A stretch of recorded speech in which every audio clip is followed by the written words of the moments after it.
Hello everyone, this is Greyshot17 here, bringing you another COH2 replay. Skip this part if you don't want to hear who it's part of. In that case, it's a 2v2 with, on outskirts. It's been a while since I've been on this map. We have Z Ankle as the person who submitted this in. We have Mac. We all on the enemy team, we have Coyote, and we have Atalupa. Sure, I'm probably butchering that name, but why not? So 2v2 with, let's see, we already have a commander, armored outskirts. Interesting, a lot of tanks. But before I get too much into this replay, well, I think my Patreon supporters like Ace, Sean, Tim, and Carter. Thank you guys so much for your awesome support. Wow, I wonder if these guys like tank destroyers. Just going on a limb here, I think they do. Just going on a limb. Not saying that it's bad that you go all this, I just find it interesting. It's like the enemy's like, okay, expect a Stug. Oh, yeah, he's definitely going this. If you don't know, elite armor, a lot of people with tank destroyers like to go it because A, you get to detect where the enemy armor is so you can anticipate the assault, and B, most importantly, you get these heat shells. And by God, with Pumas and especially Jagdpanzers, does that increase the shot and make them extremely dangerous for a time. So 2v2 map, let's see how things go. We have already Sturm Pioneers here on the victory point, most likely trying to capture the victory points to make sure that they can get an edge right now in points, which so far it's hoping to get a few. Let's double check their rank real quick. We can see that their ranks are overall pretty damn high. The wild card would probably go to the Soviet player, but overall I would say for consistency, playtime, I would say the Axis have that. But we'll see how things go. We shall see. In any case, we have a conscript squad pushing on the far right. In the middle, we have a first engagement with an MG. An engineer squad saying, we're getting the hell out of here. We are not dealing with the MG42. And to be fair, I would also run. Now, here's an issue I'm currently seeing. The German player is taking a sniper. And while I like snipers, don't get me wrong, I'm a person that's just like,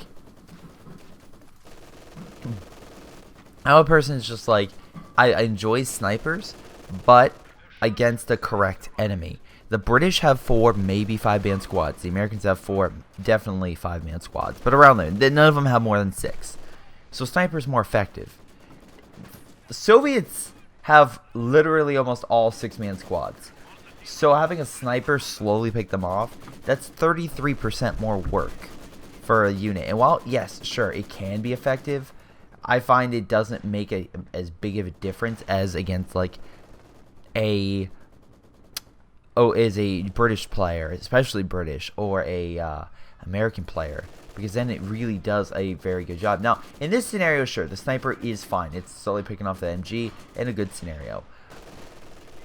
But again, versus Soviets, it's always one of those Besides, again, the sniper again has to be in range of the MG, and usually the MG can get within range of the sniper. Now again, nice idea, tag team with the MG and the sniper. Fortunately, it looks like he's now pinned, so he's going to retreat before he dies. And because of the mortar here, that MG is going to die. But look, that Grenadier squad, all it had to do was flank and fire a rifle grenade. Are you going to get a rifle? No, you are not. You don't have enough fuel. So you're just like, okay, screw it. We're going to kill the mortar, which is not a bad idea. But now the conscripts are rolling up with your mortar. Oh boy, so each side has essentially an enemy combat unit trying to kill the mortar. And looks like the German player blinked first. And unfortunately, the retreat path did not work out as well. Luckily, for some reason, those guys are pinned. So that's helping. The MG retreated. Grenadiers are pulling back. And the mortar looks like they had to pull back as well after some casualties. Nice kill on that MG. You have 4-man squad. You can easily take it. We have Z Ankle with Advanced Warfare Tactics, not a bad doctrine at all. Looks like he went with penal troops. And we have an engineer squad laying a demo. Huh. Oh, I mean, it's close to the front. Really good location, off on the side where there would be cover. So yeah, I could see this working out really well.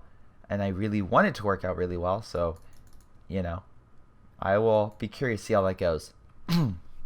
Now let's see. Coyote, you have yet to get the upgrade. Let's see, we have, I'm just going to call him Eta. Eta has yet to pick anything. Judging by how much fuel he has and everything, he's probably going to go medical. His medical is not too far from his base.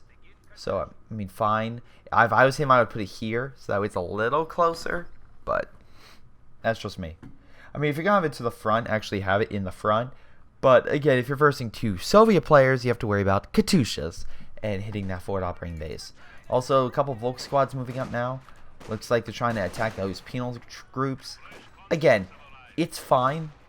These guys can do okay against penals, but without a flame grenade or STG-44s, these things, those penal troops typically have an advantage. And actually, by the position you have, all 5 guys are firing. Viewer actually might be slightly better if you moved over here and started shooting, but now you have additional 2 men on the side providing fire support. Luckily, you have a nice mortar hitting, so that's actually pretty damn effective. Causing them to retreat, very cool. Let's see, we have a push in mid with the sniper now in a building. Alright. Versing, yeah, multiple conscript squads. Nice shot with the sniper, but again, there's now, 17 men charging you. Oh wow, okay, 16 men charging you. This is the part where I would start running. MG, you better place, although you're a negative cover, so it may not be the best scenario if they decide to open fire. Conscripts being smart, pulling back. Does he have the heal?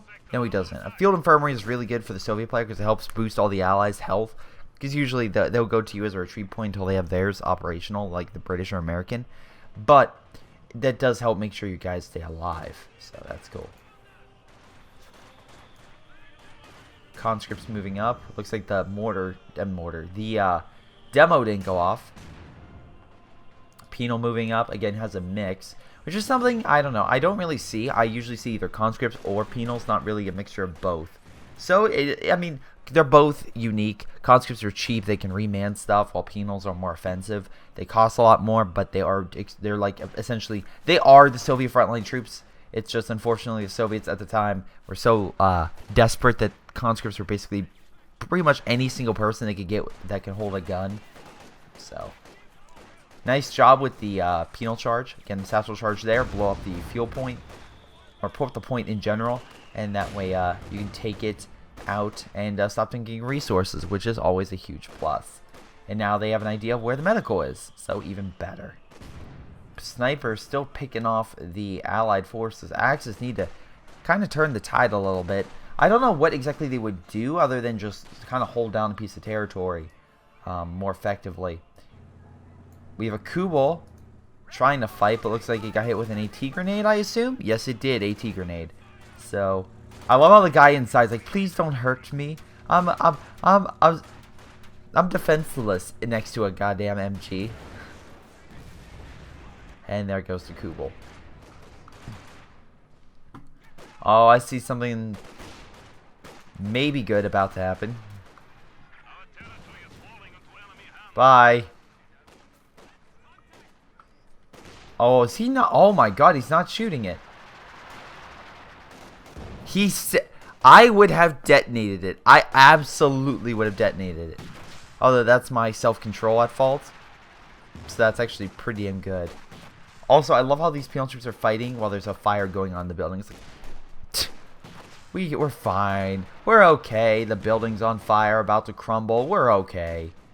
But nice job with the penal troops, and now equipped with PTRS rifles, so they're better able to fight armor as well. So if Z-Ankle has to fight Panzer IV or something, he should be fine. Now it looks like here Coyote is not getting a lot of fuel. They need the fuel resource on the left. That should be a major concern for them. I know both. Well, yeah, I know both of you are not that too far from the mid, but he really needs to do something. Also, you need to do something against this infantry blob. That's something that's really, really crippling Antow. And I actually, support guns is actually a pretty effective way to counteract that, because if you have your men weaker fighting, at least in better cover on defensive, the support guns will annihilate them. Now, I also love this T-70 being like, oh, Greyshot, how, it's pretty effective until you have a guy with a Panzerschreck coming around, and I'm assuming you also have a guy with a Panzerfaust. No, you have no Grenadiers. Never mind then. You have absolutely nothing to counter that. So now you're getting the light mechanized. Eta is saving up for that support gun, but not really getting anything else. MG just going around killing stuff. Wow. big push, and now they have PPSHs. So we have, oh, he's using Penal's long range and the conscript's short range. Not a bad idea. Support guns seem to be doing a hell of a lot against those forces. And yes, I just said hella. Life is Strange came out, so I may be partaking in that. I also realized that apparently there is a bonus episode you can get, which, wonderful, fantastic. I thought it was going to be free, but whatever. I guess I have to wait a while before I even get to play that, so we'll see how things go. Anyway, MG kind of pushing them back. Looks like the T-70 had to go for repairs, which I don't blame it, especially versus you have the Panzerschreck. They finally got the fuel, which is congratulations, Axis. You finally have something to counteract the Allies with. Although the Allies have enough fuel points down, so really they're just getting a ton of resources. You really need a concentrated front, honestly. Something to help push back the enemy. And by the way, if in case you're wondering in a lot of replays, yes, I typically will start... Usually if a side starts to falter a little bit, I'll go over to their side. Because I always find that side a lot more interesting. Because it's like, what is going through their mind? What's their strategy? What's their gameplay of a faction that may not be doing as well as the opposing faction? What's their comeback plan? So I have that demo there. And so far, this guy seems to be bringing the support guns and play defensive. Nice STG-44 equipped Volk squad to be able to hold back those conscripts. Can we get a squad wipe? That would really help. Opening fire, trying to hold back those crews. Support gun, I think, firing over here for no damn reason. Wow, I love those Volk squads. They just annihilated. Oh, nice job. Conscript squad dead. That's what he needed to do. And actually, it looks like he caused more casualties. Though we have a T-30-45 moving up, but he has Verkenwerfer on standby. So this could be very good if he can kind of lure it into a trap. He's probably getting cover, but Volk squads holding their ground, and support guns are opening fire on position. They are moving, so that way the support guns don't necessarily hit them, which is actually a pretty smart move. Panzer Grenadiers though moving up, so they do have some major AT. They're actually getting a decent amount of munitions, so that's not the main concern. Now, unfortunately, it's T-34-85. If I was them, I would keep running them over. Because right now, yeah, you're just going to keep being hit. Will it die? No. But you're down to half health. And that's something that you really can't stand for. ATA managed to actually do some massive damage versus the penal troops. And it looks like oh, that was a beautiful hit. And yeah, what it looks like, again, the Axis player is wear and tear. They're trying to slowly just grind the Allies down and come back. Not exactly what the German industry was designed for, actually. They were truly hoping for a knockout blow with the Soviet Union. So prolonged war, even though they had a really good war economy, was not what their war economy was stationed for. While the Soviets, they started designing their war economy more for a longer term war, which allowed them to be better further on. This was throughout their whole military operation through the Ural Mountains, which, again, if you don't know, they essentially, just like a person that got hit by Hurricane Harvey, maybe too soon, but they, those who could, literally picked up their houses and moved somewhere. Actually, a Patrick reference from SpongeBob would probably be, but yeah, okay, we'll go there. I literally saw someone from Hurricane Harvey who literally was like, okay, hurricane's coming. They literally just got as much of their house, literal of their house as possible, and moved it somewhere else. Patrick is probably the better example of SpongeBob, where they literally picked up Bikini Bottom and moved it, and then it got crushed by a giant worm. Same strategy applies with the Soviets. They're just like SpongeBob, where they picked up their military operations and moved them past the Ural Mountains, which, if you don't know, the Germans, while they did have a very advanced armaments for the time, they lacked one thing that the Allies crushed them with: long-range bombers. And you can say, oh, they had jet bombers. True, toward the end of the war, and also they didn't exactly have a long range, especially because of fuel, which Germany lacked at the time. Looks like actually the Soviet Union's building a huge army, and it's a Katyusha now, which could be a huge problem. Looks like we have lost the Volk squad, so yeah, that grand assault is not look like it's lasting all that long.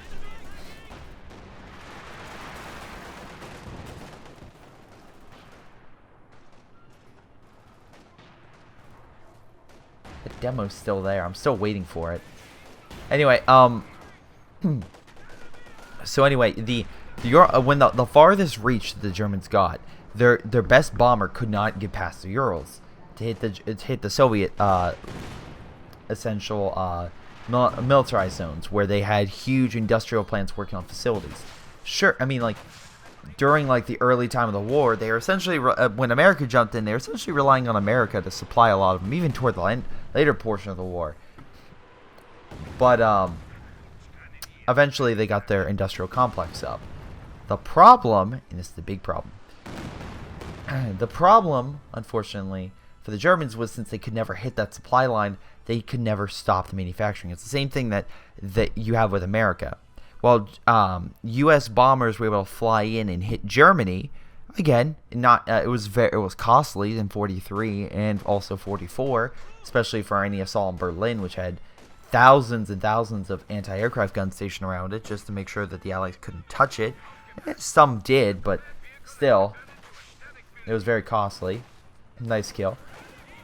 Penal troops, again, very effective push, but didn't seem to have pushed all that far. I also love how this point's just still not captured. But again, they're going for more wide open territory, which the Verkenwerfer will do very well in. Also, 5-star Volk Squad, very nice. But anyway, yes, so that was a huge issue, is the economy aspect of the war, where the United States and half of Russia could not be touched. Wow, Allied smoke gets dropped in. And we have a plane going in, Stormovik strike. Wonderful. Verkenwerfer's still there. Going in for the kill. Is that a demo? It is a demo, I believe. Yes, it is. So Verkenwerfer's going to try to get a kill or a hit. Good luck, man. The Germans are pushing actually pretty far on the left. They need to start capturing some more territory. Nice Panzer Grenadier hit. That thing is very weak. They need to just get the kill. They can get 2 shots off, but they can never get 3. So, that's a issue. Anyway, so moving on. Oh, nice flank on the Su-76 with the Panzer Grenadiers. Yeah, it looks like on the left-hand side, Mackey doesn't have a great defense.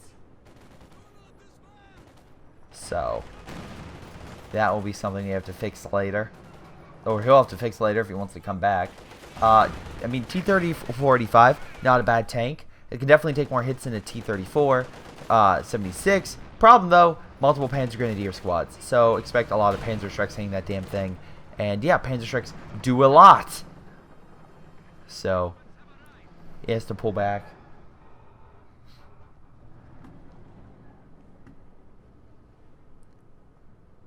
Wonderful. And it looks like we have another big push on the... Actually, unfortunately, I would want Coyote to kind of push up. And unfortunately, look at his army. Well, the Axis are doing a decent job of countering. And now finally we have a Stug. He's like, finally, my Stug. My super weapon. And to be fair, he has a lot of bonuses with it. So that's a positive.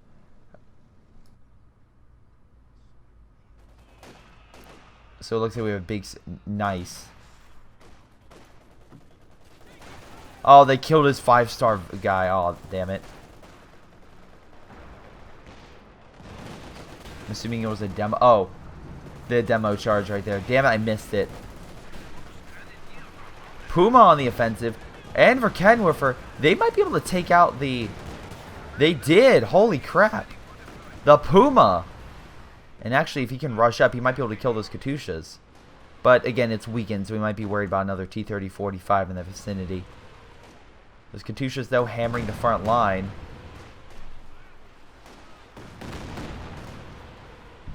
Whew. Friendly fire is now an option. I would move those guys back. There's no way they're going to be able to hold. So, right now, ETA has more... Well, close. I was going to say ETA has more men than Z Ankle, their main driving force. Sorry, I missed the demo, but yeah, it looks like the demo was a pretty damn good one. Knocking out the 5-star Volk squad. Oof, bomb at the crater. Anyway, it looks like they're driving back the support guns, something that you, really need to do.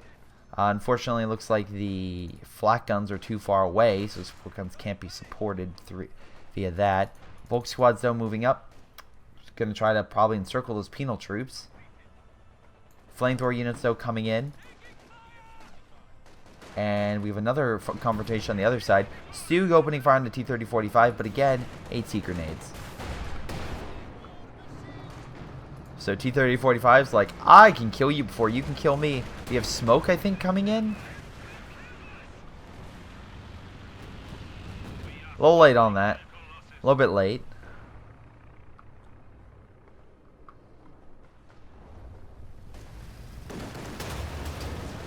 Cervix strike coming in. A little bit of a sweep, does a bit of damage for the lighter armor, but not too much. Flak guns opening fire, but it's out of range. Let's see, army size. Yeah, the allies definitely have advantage, and now they're.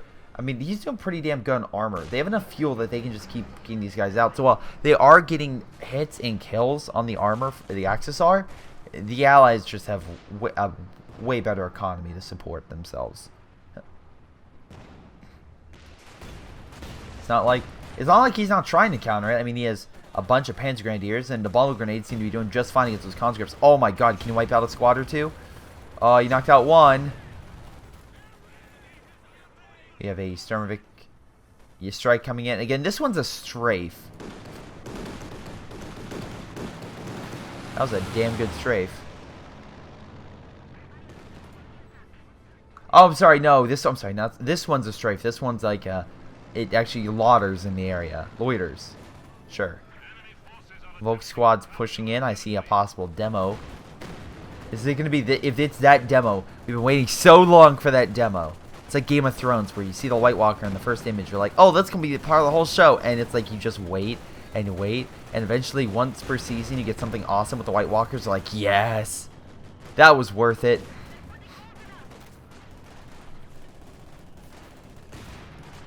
Kenwerfer falling back. You're like, I'm out of here. Peace. Panzer Grenadiers on standby. Nice job with the medic stuff. Getting healed. But again, allies have the exact same thing with their medics, making sure that they're at tip-top shape.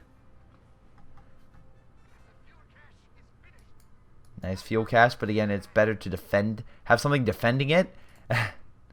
And I know. Right now, you guys need the fuel. You really do. The allies have been doing a pretty good job at boxing you guys in away from the fuel gap, so we'll see how things go.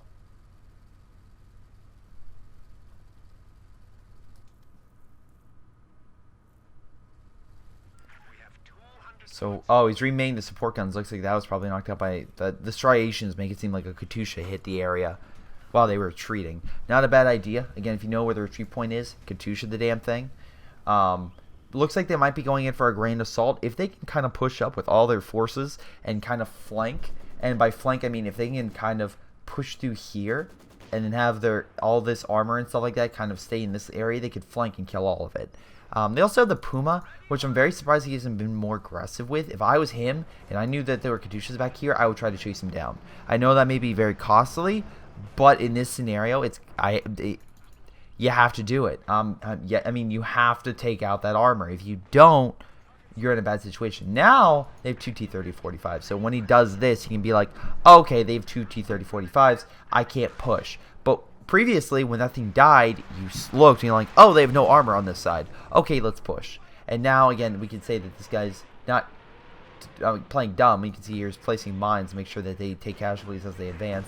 Katusha opening fire on this general vicinity. T-30-45's opening fire. This is where Kenwerfer would be great. Don't know. Come on. There, we got a hit. Puma opening fire with extra armor-piercing rounds. Again, it has better accuracy while moving, so it can keep firing. Come on. Getting some nice hits there, but not, again, it's meant to kill lighter vehicles. This is what advanced medium tank, in my opinion. So it's gonna have some issues. Support guns now opening fire. Panzerfaust maybe, or you're out of munitions. No, you're not out of munitions, but you should have retreated that unit. Absolutely. Ah, the T-30-45s are rolling up and killing everything in your base. That's what you're worried on. Okay, Sturm Tiger could get in there, and if he gets a triple kill with that Sturm Tiger. I don't care. I don't care. That would be incredible. Come on, Storm Tiger, you can do it. Triple kill. Triple kill that sucker. We have a Stormvic strike coming in.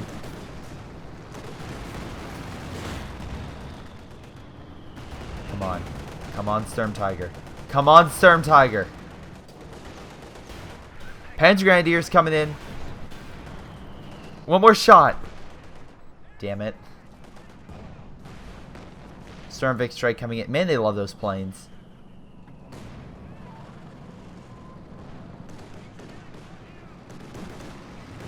They may have actually, with that strike, they may have accidentally found out they have a Storm Tiger. Because it actually kind of hit that Storm Tiger area. Yeah, right now the Axis need, I mean, they still have a huge army. They just need resources for long-term game, and unfortunately they don't have that.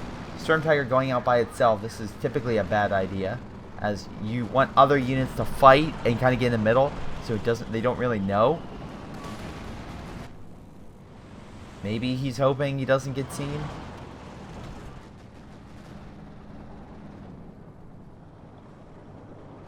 That's really risky. He still should see where they are. Conscript's healing. This could be a big hit. If he gets the hit, come on. Fire, fire, fire, fire. Oh!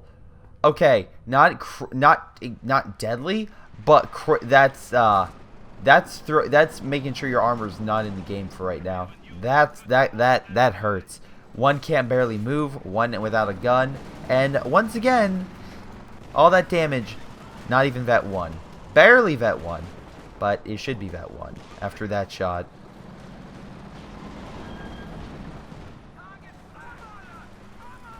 Oh, Puma going in for the kill. Come on, Puma. One more shot. Oh, you will surrender. I'm sorry, did you just see him blow up all your armor? Z ankle. Repeat, please. SU what? Oh. IS-2. Yeah, you're gonna surrender whether you like it or not. Please. This demo's been here this entire time. Please. Oh my god. Finally. It's so close. Come on. It's so close. Come on. Please. Please. Oh my god. Retreat this way. Have something blow up. My god.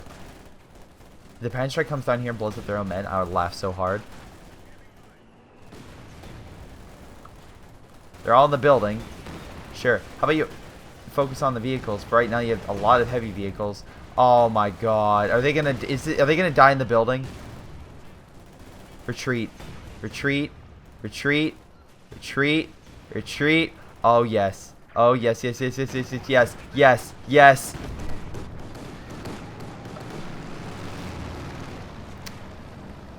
I've been waiting. That Puma's trying like, oh me, oh god. McAfee's like, die. Oh, that was really Z ankles. Storm Tiger fire. Storm Tiger fire. Come on. I'll take that kill. Oh my god. Oh, was that another demo or just a direct hit? What the fuck was that?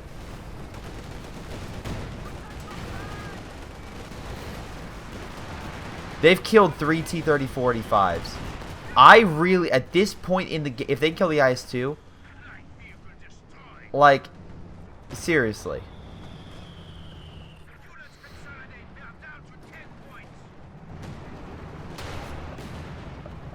This is what I'm talking about when it's just like, oh, you know, it's a game over, GG. They just killed 3 T-34-45s. It's just like, no, they're still in the game. They still have a fighting chance.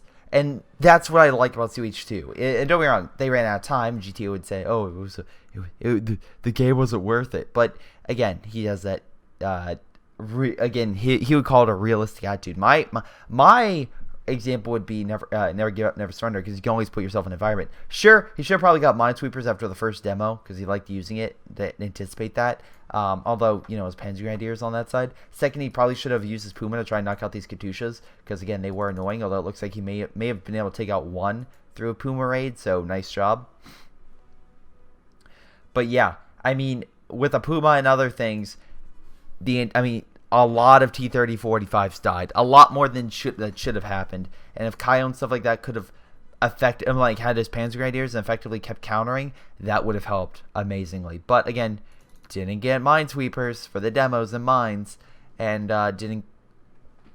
And the support guns, I will say, for Atta did a pretty damn good job at harming a lot of his troops, and he did get quite a few kills.